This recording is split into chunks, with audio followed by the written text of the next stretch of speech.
On the last Locked On Kings podcast, I said that the Sacramento Kings organization should be feeling fortunate that Kings fans still care enough to be angry, upset, impatient when it comes to this team and not flat out indifferent at this point after 15 plus seasons of this crap.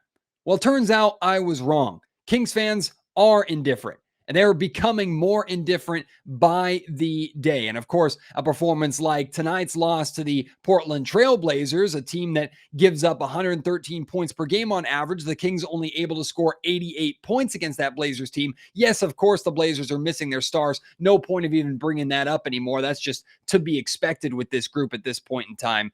It has fans checking out by the dozens. And I found out on Twitter by a significant Twitter response from a lot of Kings fans that the time has already passed for them to stop caring and have an emotional connection to this team, at least this season. We'll talk about this game. We'll talk about fans checking out. We'll also talk about why play-in, that really shouldn't be a conversation with this Kings team, even if they're still very much in the picture. I'll explain it all on today's episode of the Locked On Kings podcast.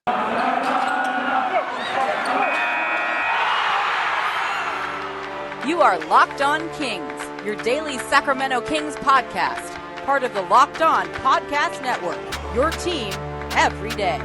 And now, ladies and gentlemen, it is that time for another episode of Locked On Kings. Hello and welcome into Locked On Kings, your podcast hub for Sacramento Kings coverage all regular season and all off season. If you're looking for in-depth analysis, game-by-game breakdowns, highlights, interviews with local and national experts, full coverage of your Sacramento Kings from January through December, this is the place for you, part of the Locked On Podcast Network. My name is Matt George. I have the privilege of being your host here. I've been a Sacramento sports media member for the last 7 years. This is my 8th season covering Kings basketball professionally, formerly for Sports 1140 KHTK Radio in Sacramento, now with ABC 10 News and television. And I shared with you recently that I personally felt like this was the most difficult team to watch, to follow, to care about in the 21 years that I have watched Kings basketball. And I know I'm not alone in that. And I also said, what I said in the introduction, that I thought that this Kings team was tiptoeing the line between completely losing a majority of their fan base to indifference. And it turns out they're not really tiptoeing that line. They're over that line. Now, to be clear, indifference doesn't mean that Kings fans aren't still watching and following. Fans are still going to fan, but I'm talking about having an emotional connection to this team, a desire to watch this team succeed, or an investment, any kind of investment, whether it's financial, emotional, physical, any kind of investment in this team. That's where this fan base is really starting to check out. And I promise you, even if I have had issues in the past with things that fans have said on Twitter, even if I have issues with basketball decisions that fans want the Kings to make, like, for example, tanking instead of going for the playoffs, or I know Kings fans are debating right now whether or not it's in the best interest for Monty and McNair and the Kings to just blow this team up and try and sell their players for as many assets as possible and restart another rebuild, versus what I want the Kings to do, which is, even if we're not going to focus on the play-in or the playoffs, try a swing for the fences move that this organization has not been able to pull off for almost 2 decades. Like, even if I disagree there, I will never judge Kings fans for just being done. Like, it is hard for someone like me, who has the incredible job of being able to follow this team, watch this team professionally, or go to games for free, get access that I dreamed of having when I grew up a Kings fan from grade school here in Sacramento.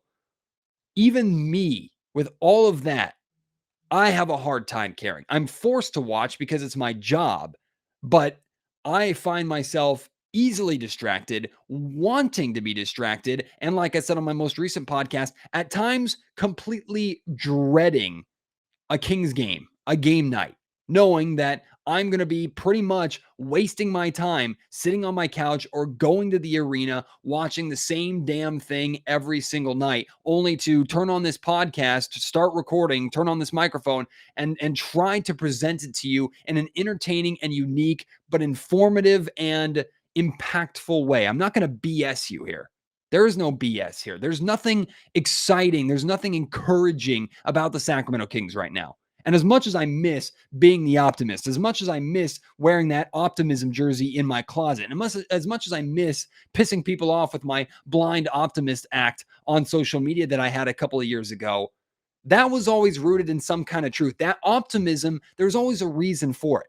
I believe that the Kings could be more than what they are. Now, I don't believe the Kings are anything but what they've shown us over these last 4 games, which, by the way, this is the third 4-game losing streak for the Sacramento Kings this season. Hey, they haven't reached a 9-game losing streak like they did twice last season. Is that progress? Who knows? All I know is this Kings team isn't progressing. This Kings team isn't improving. If anything, they're staying put.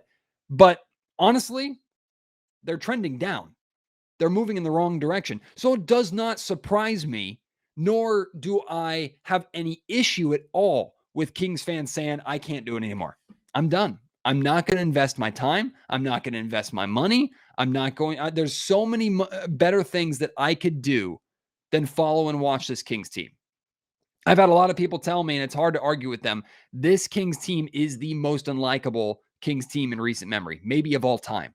And it's not because of the personalities in this roster. It's not that this roster has a bunch of bad guys, bad dudes, people that aren't likable. It's just this team, this unit, how they play, the mistakes they make, them talking over here. And I haven't paid attention to a post-game press conference in like 2-3 weeks. You know why? Because I don't care what they have to say. It's all blab. It's all words. It's all meaningless. I think De'Aaron Fox said tonight, like, this Kings team still has something to play for, and all they need is like a 4 or 5 game winning streak to be in a completely different position from where they are now. Yeah, prove it. I don't have any reason to believe that anything is going to change. I have no reason to believe that a 4 or 5 game win streak is even possible for this Kings team right now. And something to play for. This team has had something to play for 15 freaking years. If nothing else, the fan base, you deserve it. You owe it to the fan base to play hard for them. This Kings team has a lot to play for. They've been given a gift, not only with the invention of the play-in, but the fact that the play-in in a horrible Western Conference is right there for the taking. It's literally in their laps. And they're still not good enough with this roster to firmly cement themselves in the conversation.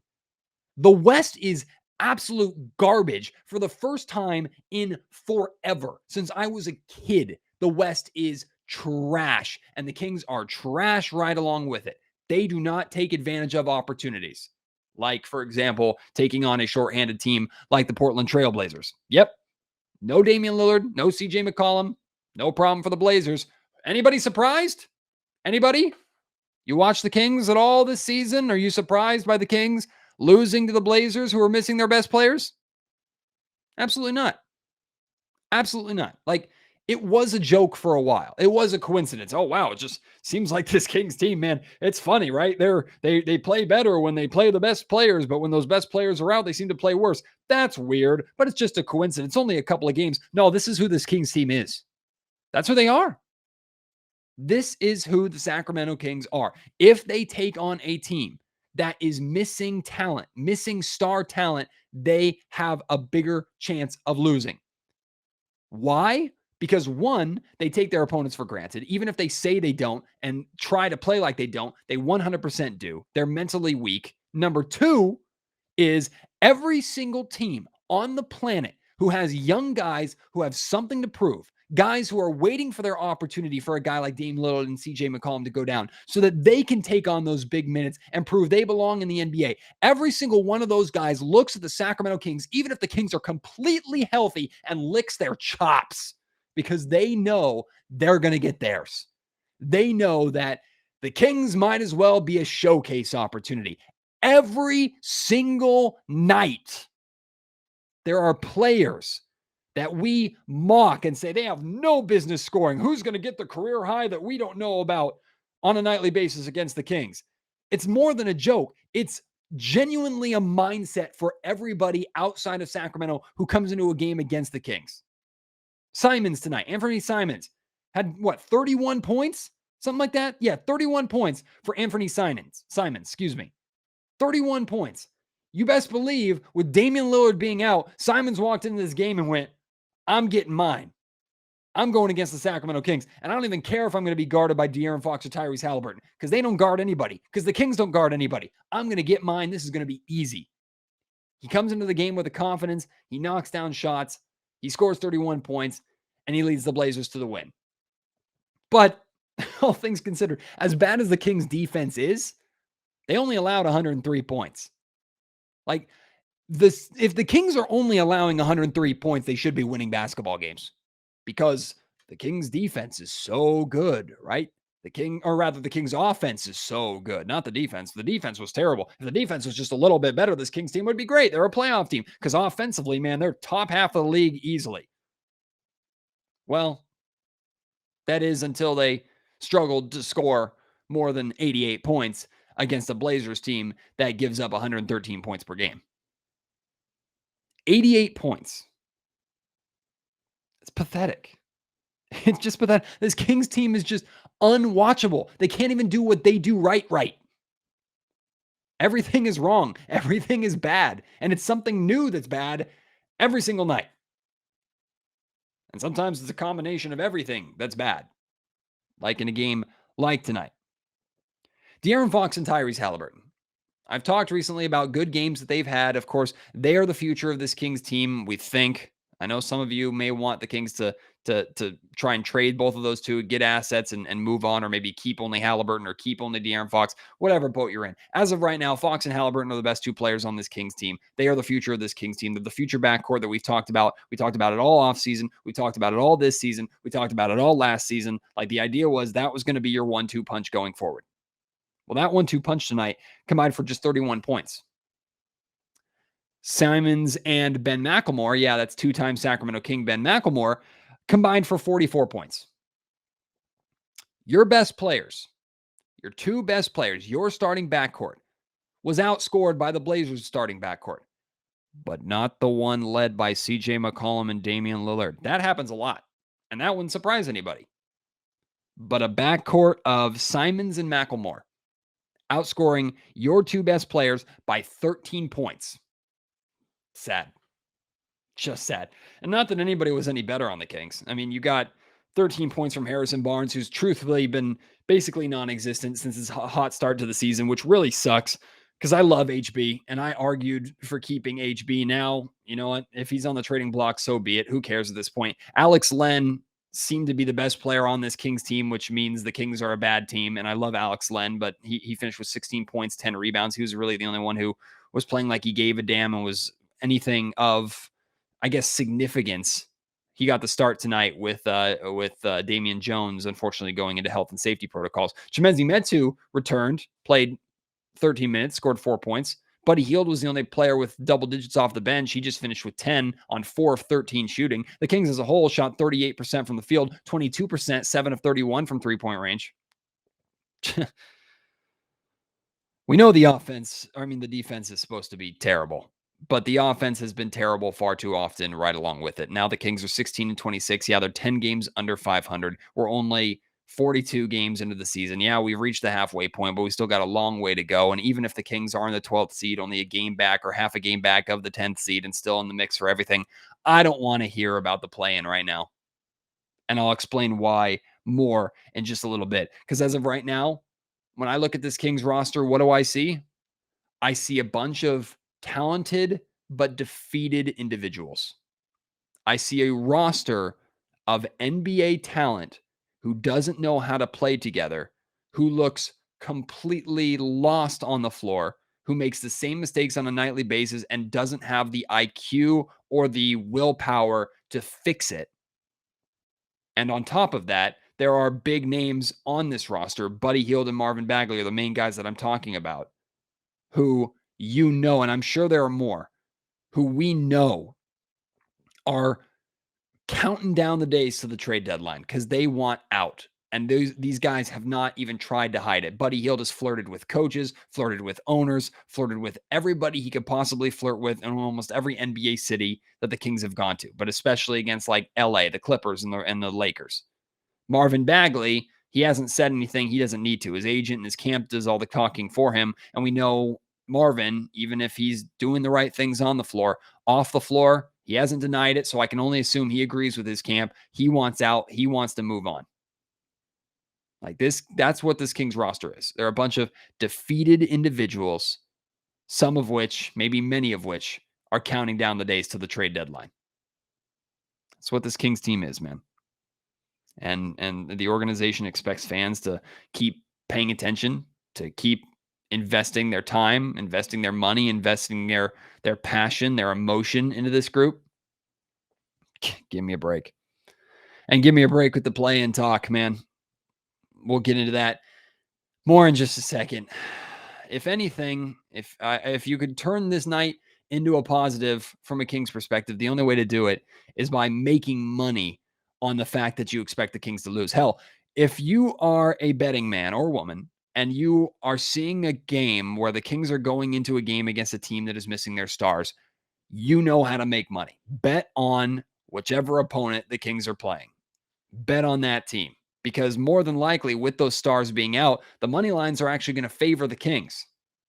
Take their opponents and you're cashing in some big money. And if you're taking those bets, make sure you're doing it on Bet Online. They would like to wish you a happy new year and a happy new betting year as they continue the march to the playoffs here in the NBA. The NFL playoffs are right around the corner. Bet Online remains the number one spot for all the best sports wagering action for 2022. It's a new year, a new updated desktop and mobile website. To sign up today and receive your 50% welcome bonus on your first deposit, just use promo code LOCKED ON. That's all one word to get started. It's free money for you to gamble with and make more money with. From football to basketball, hockey, boxing, and UFC, right to your favorite Vegas casino games. Don't wait to take advantage of all the amazing offers available for 2022. BetOnline is the fastest and easiest way to wager on all of your favorite sports.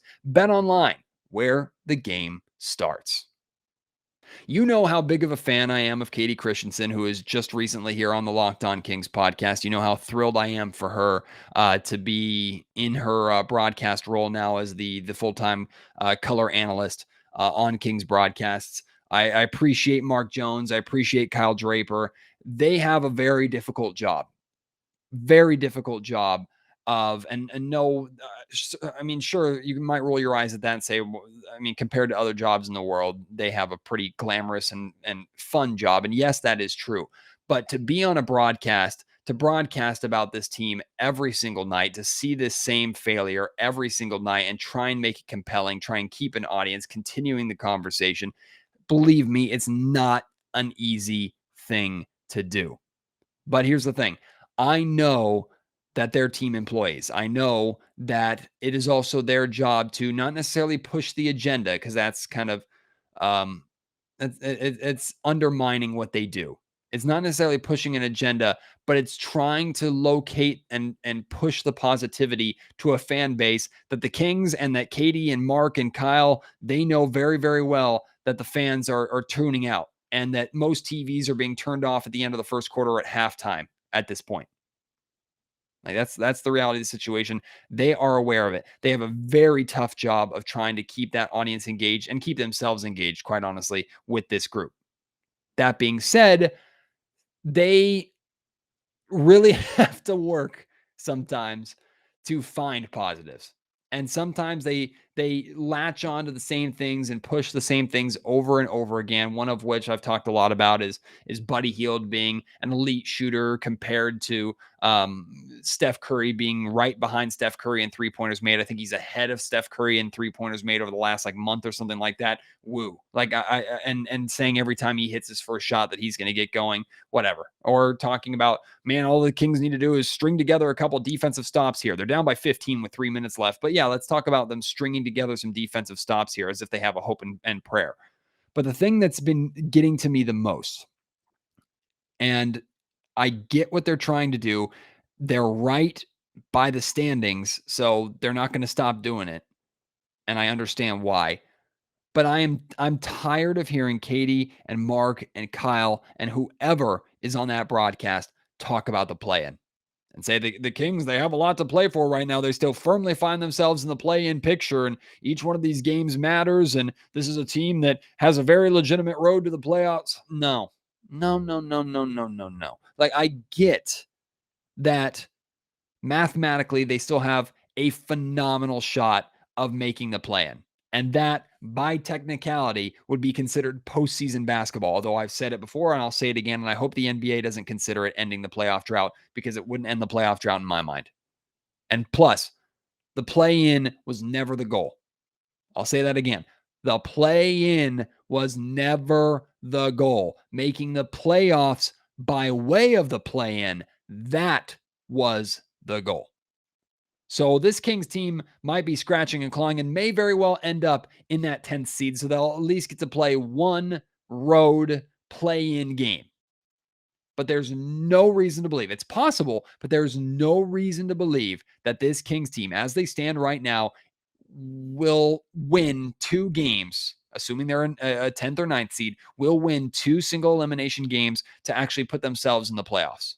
That's where it matters. I don't even care about what they do in the playoffs. If they make the playoffs themselves and are swept, that's a win. That's a success in some capacity. That's ending the playoff drought, making a legitimate best of 7 series, not making the play-in. And the reality is there is nothing the Kings have done to put themselves in the play-in picture. They are in the play-in picture because the West is utter trash. That is why they're in the play-in picture. I'm so overhearing that the Kings are very firmly in the mix, that the Kings belong in that mix, that it's there for the taking. While it may be true, I have zero reason to associate the Kings with postseason basketball. Zero reason to believe that they belong anywhere remotely close to postseason basketball. Look at this group. Look at how they're playing. Look at how they've played since the 5-4 start. And tell me that this team deserves to be in any sort of postseason conversation, deserves to have any kind of positive spin on this season attached to this team. No. It's been a failure again. It continues to be a failure on a nightly basis. The fact that this team continues to be rolled out without changes. And I don't know what Monte McNair is doing. I'm not Monty's friend. I'm not a fly on the wall in the organization. I don't have the phones tapped. I imagine he's on the phone every single day, but obviously he hasn't gotten any results. There's nothing that's been going on. No trades have actually gone through. Kyle Kuzma is actually killing it in Washington right now, which of course sucks. You can't really blame McNair for that. But at the same time, too, you're an NBA general manager. Make something happen. Because that's the only way that I'm going to be willing to give this team any ounce of credit and belief that they belong in a play-in conversation. They're in the play-in because the West is garbage, not because they've done anything to earn that spot, not because they belong there. The play-in last year, especially in the Western Conference, we got some really, really good games. We are being set up right now for some god-awful play-in matchups in the West. And I don't know if that'll change how much the NBA likes this play-in or if they continue to do it going forward. I still think it's good for the NBA because it does keep teams like the Kings and the Timberwolves and the Pelicans engaged, and they don't outright start tanking when they know that their season's over already by December, or their really playoff chances are over by December. But man, there's also a thing as false hope. And the last thing that this organization needs is false hope, something to pursue that will ultimately hurt them in the end. Last season, the Kings decided at the trade deadline to try and go for it. And their moves were so minor that in the reality, it didn't make a difference.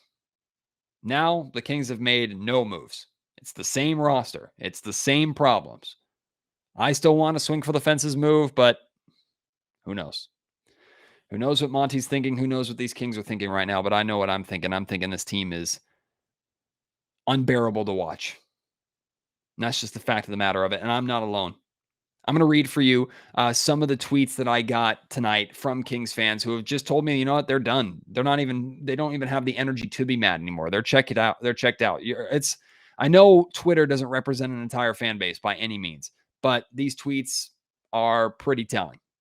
I'll read some of those for you here in just a second. Right now, though, I need to pick me up. After I'm done recording, I'm heading into my kitchen. I'm grabbing myself a Built Bar. I need Built Bar right now. I need Built Bar in my life. Built Bars are not only great for me and incredibly healthy, they're a phenomenal snack. They replace that late night snack. They replace that candy bar, because in reality, Built Bar is a candy bar. It's a protein bar that tastes like a candy bar. The flavor profile is there, except you don't have to worry about all the calories. Most Built Bars can contain only 130 calories, only 4 grams of sugar, only 4 net carbs, 17 grams of protein, compared to a candy bar that has around 240 calories and 30 grams of sugar.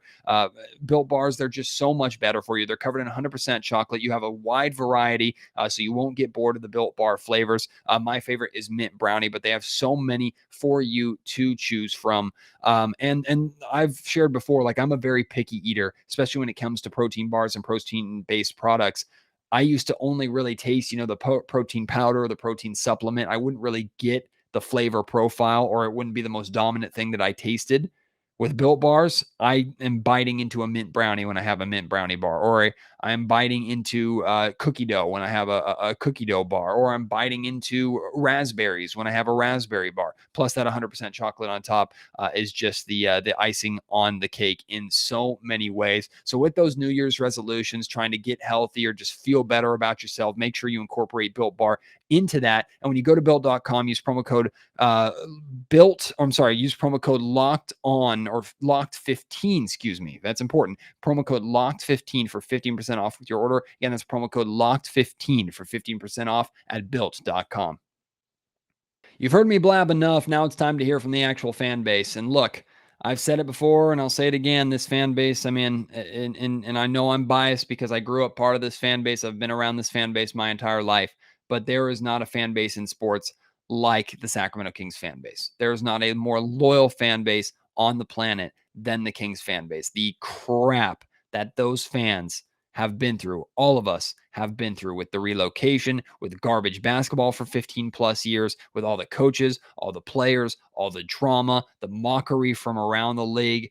Man, it's been a long road for Kings fans, and many of them have stuck around when pretty much they had no business sticking around.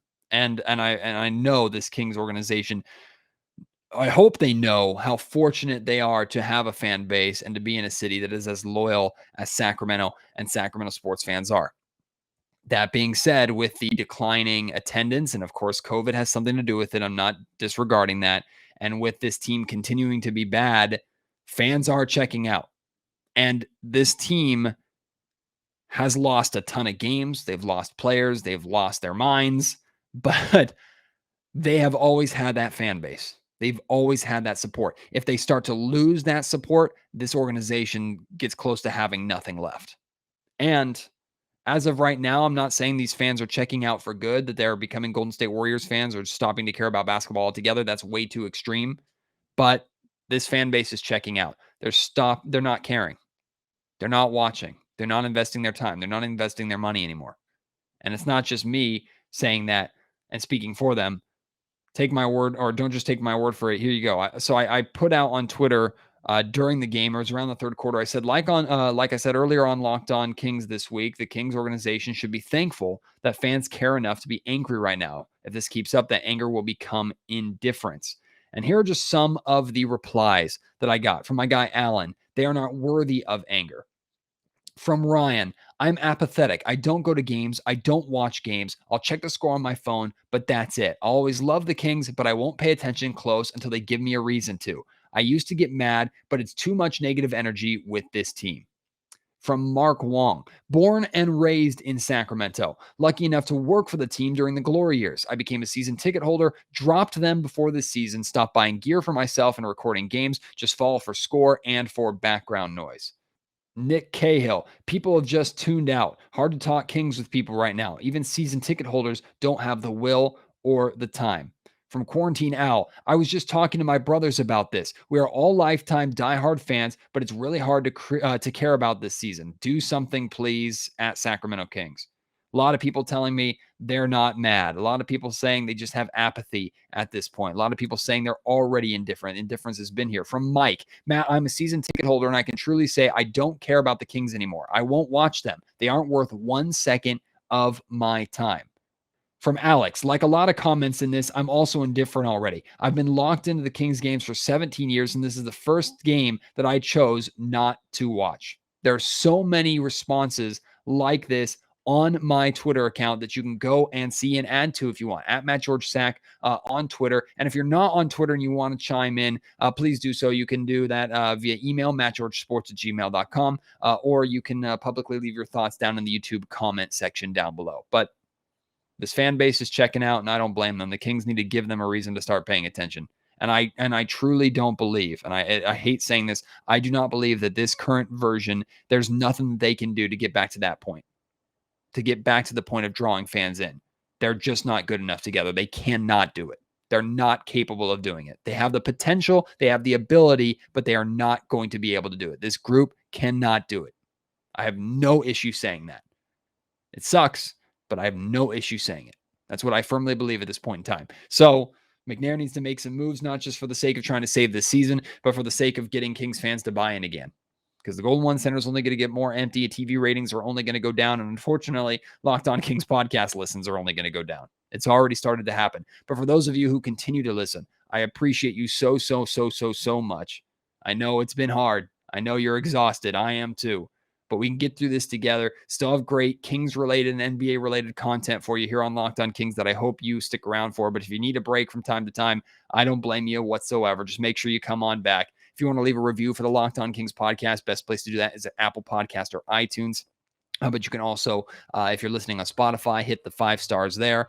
You can leave a little blurb on Apple Podcasts or iTunes too, encouraging others to listen to the game, even if they're suffering Kings fans that just need a place to have a little kumbaya and suffer with other Kings fans and with somebody like me.